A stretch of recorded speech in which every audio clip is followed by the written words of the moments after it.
રંગાયેલું શિયાળ. આ જૂના જમાનાની વાત છે. એક શિયાળની પાછળ ગામના કૂતરા પડ્યા હતા. આથી તે એક રંગરેજના રંગના કુંડમાં છુપાઈ ગયું. કુંડમાં ભૂરા રંગનું પાણી ભરેલું હતું. આથી તે રંગે રંગાઈ ગયું. જ્યારે કૂતરા પાછા વળી ગયા ત્યારે શિયાળ જંગલમાં જતું રહ્યું. તેના વિચિત્ર રૂપ રંગ જોઈને બધા જનાવરો નવાઈ પામ્યા. તેઓ તેને કોઈ વિલક્ષણ પ્રાણી માનવા લાગ્યા.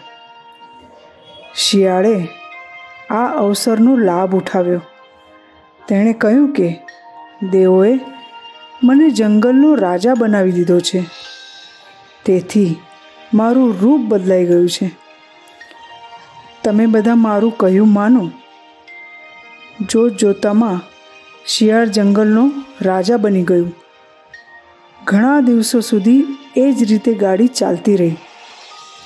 પરંતુ એક દિવસ ત્યાં રહીને પસાર થતા શિયાળોના ઝુંડે હુંઆ કરવા માંડ્યું. શિયાળની જૂની આદતે જોર કર્યું અને તે પણ શિયાળોના સૂરમાં સૂર પુરાવા લાગ્યું. તેની અસલિયત પ્રગટ થઈ ગઈ. શિયાળની લુચ્ચાઈથી ગુસ્સે થયેલા જનાવરો તેને મારવા તૈયાર થયા. આથી તે ઊભી પૂંછડીએ ભાગ્યું.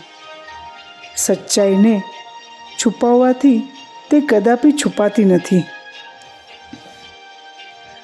આપણા ગુરુદેવ પંડિત શ્રી રામ શર્મા આચાર્ય પણ કહેતા હતા કે વસ્ત્ર બદલવાથી વ્યક્તિ નથી બદલતું, પણ સ્વભાવ બદલવાથી વ્યક્તિ બદલાય છે. નકલી સ્વરૂપ વધારે સમય છૂપું રહી શકતું નથી. કોઈ દિવસ તો એ સત્ય સામે આવે જ છે. વિચાર ક્રાંતિ દૂત યુટ્યુબ ચેનલને સબસ્ક્રાઈબ કરો તથા બાકીના વિડીયોઝનો લાભ લેવા માટે બેલ આઇકન જરૂર દબાવો. ધન્યવાદ.